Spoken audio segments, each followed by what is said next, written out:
ఆ ఫౌండేషన్ తయారు చేసింది గౌతమ్ అని. ఈ ప్రాంతానికి ఎక్కువ విధంగా అభివృద్ధి రావాలంటే ముందు వ్యవసాయంలో రావాలని. గౌతమ్ రాజకీయాల్లో ఉంటారని ఆలోచించుకున్నాం. మేము వచ్చి వ్యాపారంలో ఉంటామని చెప్పి ఈ రెండు ప్రాంతాలకి, ఉదయగిరికి ఆత్మకూరుకి దాదాపు 90% వ్యవసాయం మీద ఆధారపడే రైతులే ఇక్కడ. అందుకు అప్పుడు గౌతమ్ ఏ విధంగా ఆలోచించుకున్నారో ఈ ప్రాంతానికి ఎక్కువ విధంగా అభివృద్ధి రావాలంటే ముందు వ్యవసాయంలో రావాలని. వ్యవసాయం వచ్చిన తర్వాత రాబోయే రోజుల్లో యువతకు కూడా ఇండస్ట్రీ వచ్చేటట్టు అవకాశం ఉండాలని చెప్పేసి ఆయన కోరినట్టు ఈ కాలేజ్ ముందుగా ఇంజనీరింగ్ కాలేజ్గా ఉండింది. దాదాపు ఇక్కడ నుంచి నాకు తెలిసి 10,000 మంది ఎక్కువ ఇంజనీర్లు కూడా పాస్అవుట్ అయి ఉన్నారు. ప్రతి గ్రామం నుంచి ఇప్పుడు వాళ్ళు కూడా ఐటీ జాబ్ చేయడం కానీ వెల్ సెటిల్ అయితే ఉన్నారు. ఇంకా నెక్స్ట్ స్టెప్లో ఈ ఏరియాకి ఈ అగ్రికల్చరల్ కాలేజ్ అవసరం అని చెప్పేసి నాన్నగారు వచ్చి దీన్ని గవర్నమెంట్కి డొనేట్ చేయడం జరిగింది. డొనేట్ చేసిన తర్వాత నెక్స్ట్ మన కాలేజీకి కానీ ఉదయగిరికి కానీ మన గౌతమ్ మెమోరియల్గా ఒకటి తయారు చేస్తూ ఒక మంచి మెడిటేషన్ సెంటర్, మంచి రిక్రియేషన్ సెంటర్ ఇక్కడే మెడిటేషన్ చేసుకొని మీకు ఇప్పుడే ప్రెజెంటేషన్ కూడా ఇస్తారు.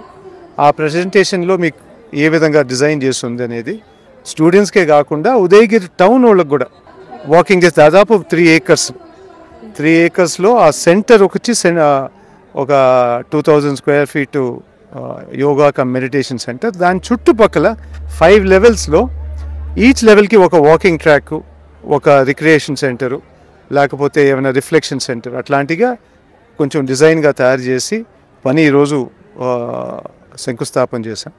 తప్పకుండా ఫౌండేషన్ స్టోన్ చేసాం. దాని తర్వాత November 2 గౌతమ్ పుట్టినరోజు, గౌతమ్ జయంతి, ఆ రోజు మళ్ళీ ప్రజలకి అందజేస్తామని చెప్పేసి తెలియపరుస్తుంది. సార్ ఈరోజు ఆయనకి మీతో ఉన్న అనుబంధం ఒక 2 మాటలు. ఆయన మాకెప్పుడు ఏం చెప్పేవాళ్ళు? ఆయన ఎప్పుడు పెద్దన్నే కాబట్టి చిన్నప్పటి నుంచి ఒకే క్లాస్లో చదివాం. క్లాస్ కూడా సేమ్ అంటే 4th క్లాస్లో మేము ఇద్దరం ఒకే క్లాస్లో పడ్డాం. సో అప్పుడు ఆ ఇయర్లో జాయినింగ్ అప్పుడు మేము ఆ టైంలో ఆ 6 months గ్యాప్లో గౌతమ్ మళ్ళీ ఒక క్లాస్ తగ్గారు. అప్పటి నుంచి మేము ఒకే క్లాస్లో ఉన్నాం. దాదాపు 12th స్టాండర్డ్ దాకా మేము ఇద్దరం కలిసి చదివాం 12 సంవత్సరాలు. అందుకు ఆ పేరెంట్స్ దూరంగా ఉన్నారు కాబట్టి అది బోర్డింగ్ స్కూలు. సో మాకు అంతా పెద్ద దిక్కు ఓన్లీ గౌతమ్ అని చిన్నప్పటి నుంచి. సో ఆ విధంగా మనకి ఎప్పుడు అండగా బలంగా ఉన్నారు. అన్ని విధాలుగా కుటుంబానికి పెద్దలాగా తయారై ఉన్నారు. సో ఈరోజు ఆయన లేని లోటు కనిపిస్తుంది. ఎవరు తీర్చలేరు. సో సార్ మీకు రాజకీయాల్లోకి వచ్చినప్పుడు ఎలాంటి సూచనలు ఇచ్చారు? మీరు రాజకీయాల్లో వస్తారని ఎప్పుడైనా ఎక్స్పెక్ట్ చేశారు? లేదు. గౌతమ్ రాజకీయాల్లో ఉంటారని ఆలోచించుకున్నాం. మేము వచ్చి వ్యాపారంలో ఉంటామని చెప్పి నిర్ణయం తీసుకుని ఆ విధంగా వ్యవస్థ కూడా నడుస్తూ ఉండింది. ఈ సడన్గా ఇది జరిగే తెలియని తర్వాత ఎవరో ఒకరు ఉండాలి, ఈ ప్రాంతానికి ఎంతో ఇన్వెస్ట్ చేస్తున్నాం కాబట్టి ఎంతో రాజకీయంగా మంచి చేయాలని చెప్పేసి నమ్ముకో ఉన్నారు కాబట్టి దాన్ని సడన్గా ఫుల్ స్టాప్ వేయకూడదని చెప్పేసి కుటుంబం మొత్తం కూర్చొని డిసైడ్ చేసి నిర్ణయం తీసుకున్నాం.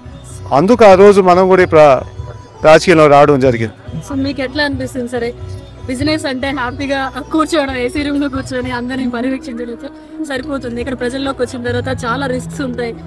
నెగిటివ్ గా మాట్లాడే వాళ్ళు ఉంటారు, పాజిటివ్ గా మాట్లాడే వాళ్ళు ఉంటారు. అవన్నీ ఎలా ఫేస్ చేస్తారు? అంటే ముందుగా కొంచెం కష్టంగానే ఉంది. కానీ మన ఆత్మకూరులో బిల్డప్ చేసిన టీం, గౌతమ్ ఏం టీం బిల్డప్ చేశారో మన పార్టీకే కాకపోయినా కానీ మొత్తం టౌన్లో ప్రతి గ్రామంలో ఎక్కడెక్కడ అసలు జెండాయే లేదు అక్కడ జెండా నిలబెట్టారు. బాగా 10 సంవత్సరాలు కష్టపడ్డారు. 10 సంవత్సరాలు అందరూ ఎంతో కష్టపడి వాళ్ళ వార్డ్ అయినా కానీ వాళ్ళ పంచాయతీ అయినా కానీ మన పార్టీ నిలబెట్టి దాని తర్వాత ఒక మంచి కుటుంబం తయారు చేశారు. సో నాకు నిజంగా కొంచెం అదృష్టం, ఆ కుటుంబం నేను తీసుకున్నాను.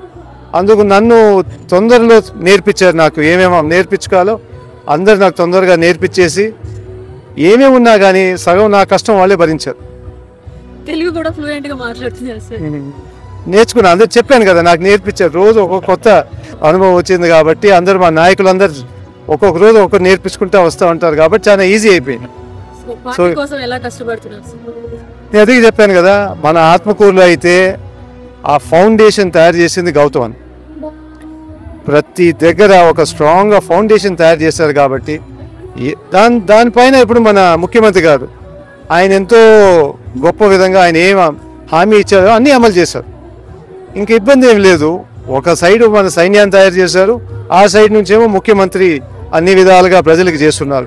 ఆ కాంబినేషన్తో అసలు ఆత్మకూరుకి ఎవరు రావట్లేదు. ఇప్పుడు రమ్మంటున్నాం, మంచి బలమైన క్యాండిడేట్ పంపించమంటున్నాం, ఇంకా రావట్లే. మాకు వస్తే బాగుంటుంది, అందుకు మా సత్తా అంతా చూపిస్తాం. మా నాయకులు కూడా బాగా కసితో ఉన్నారు, ఎవరు రమ్మని చెప్పేసి, కానీ ఇంకా రాలేదు. డైనమిక్ పర్సన్ గౌతమ్ రెడ్డి గారు, ఆయన బాటలోనే మీరు ఉండబోతున్నారు. ప్రయత్నిస్తాం. ఆయనలో 10% చేసినా గొప్పే. సార్ హెల్త్ వైజ్ కూడా చాలా ఎక్సర్సైజ్ అవి చేయడం కానీ హెల్త్ బెనిఫిట్స్ తో కూడా ఉండాలి, మీరు అదే ఫాలో అవుతున్నారు? అంటే మాది కొంచెం డిఫరెంట్.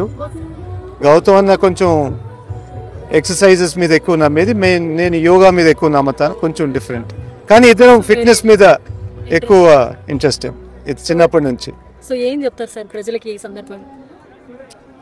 అంటే మన ముఖ్యంగా ఈ రెండు ప్రాంతాలకైతే ఈ కుటుంబం దాదాపు 40 సంవత్సరాల నుంచి మన నాన్నగారు ఏం మొదలుపెట్టారో ఫస్ట్, అంటే నాకు ఇంకా గుర్తుంది, చిన్నప్పుడు ఈ ప్రాంతానికి వచ్చేటప్పుడు అసలు రోడ్ అనేది లేదు, లైట్ అనేది లేదు, టాయిలెట్ అనేది లేదు. అట్లాంటి ప్రాంతానికి ఇప్పుడు ఫస్ట్గా నాకు తెలిసి స్కూల్స్ ఏంటంటే ఈ ప్రాంతం ముందుగా డెవలప్ కావాలంటే స్కూల్స్ పెట్టాలని చెప్పి అప్పటి నుంచి నవోదయ అని చెప్పేసి ఆ కాన్సెప్ట్ స్కూల్ ఒకటి తీసుకురావడం, ఇక్కడ ఒక డిగ్రీ కాలేజ్ పెట్టడం, మళ్ళీ ఇంజనీరింగ్ కాలేజ్. ఇక్కడ మనం చూసే ఇంజనీరింగ్ కాలేజ్ కూడా 2000లో అందరూ, మేము కూడా మా ఫాదర్ చెప్పేది ఏంది అక్కడేం పెడతారు ఇంజనీరింగ్ కాలేజ్. అప్పుడు ఆయన చెప్పారనమాట, ఆ ప్రాంతంలో కష్టం నేను చూశానయ్యా, మీరు చూడలేదు, ప్రజలకు ఆ కష్టం ఉండకూడదని చెప్పేసి ఈ కాలేజ్ పెట్టడం జరిగింది. ఆ సేమ్ ఆలోచనతోనే గౌతమ్ అన్న కూడా ఈ ప్రాంతానికి ముందుకు తీసుకుపోవాలని ఎన్నో చేశారు. హై లెవెల్ కెనాల్ కానీ, నారంపేట ఇండస్ట్రియల్ జోన్ కానీ, ఆ విధంగా రకరకాలుగా ఈ ఏరియాని డెవలప్ చేయాలంటే ఏమేమి కార్యక్రమాలు చేయాలని చెప్పేసి ఆయన కూడా చాలా ప్రయత్నించారు. కానీ మీకు అందరూ తెలుసు, మినిస్ట్రీ వచ్చి 2 ఏళ్లే ఈ కరోనా వచ్చి అది జరిగింది. కానీ అందరికీ ప్రజలకి ఏంటంటే వచ్చే 5 సంవత్సరాల్లో మీరెప్పుడు ఆలోచించిన అభివృద్ధి తప్పకుండా తీసుకొస్తామని చెప్పేసి మీకు హామీ ఇస్తున్నానమ్మా. ప్రతి గ్రామంలో మనం పోయినా కానీ మేనిఫెస్టో తయారు చేసి ప్రతి పంచాయతీలో రాబోయే ఇప్పుడు దాకా ఏం చేసాం, 5 సంవత్సరాలు ఏం చేయబోతున్నాం. అదే కాకుండా మన ముఖ్యమంత్రి గారు ఆయన ఈ అందరూ సంక్షేమ పథకాలు అంటారు కానీ ఆయన ఒక రిఫార్మ్ తీసుకొచ్చారు. ఎడ్యుకేషన్లో కానీ, అగ్రికల్చర్ కానీ, లేకపోతే హెల్త్లో కానీ, హెల్త్ కేర్లో కానీ, బేసిక్ గవర్నెన్స్లో కూడా ఒక రిఫార్మ్ తీసుకొచ్చారు.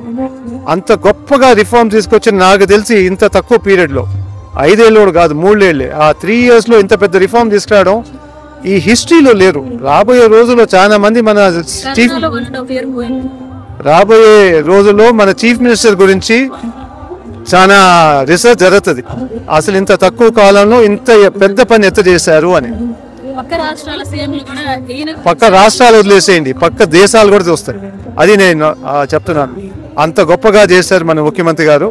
అది చేసిన తర్వాత నేను అనుకోవడం వచ్చే 10 సంవత్సరాల్లో మన మొత్తం ఆంధ్రప్రదేశ్ ఇండియాలో నంబర్ 1 స్టేట్గా ఉంటుంది అని చెప్తాను.